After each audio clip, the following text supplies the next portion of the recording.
Omicidio volontario aggravato dall'impossibilità per la vittima di difendersi. Confermata in appello dal Tribunale di Venezia la condanna a 30 anni di carcere per Renato Rossi, 68 anni, residente a Martellago.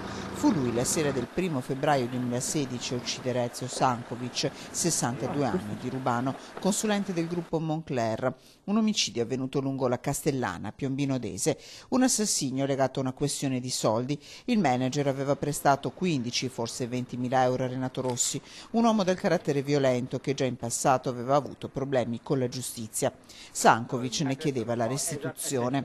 Proprio per questo si erano dati appuntamento nel pomeriggio del 1° febbraio 2016.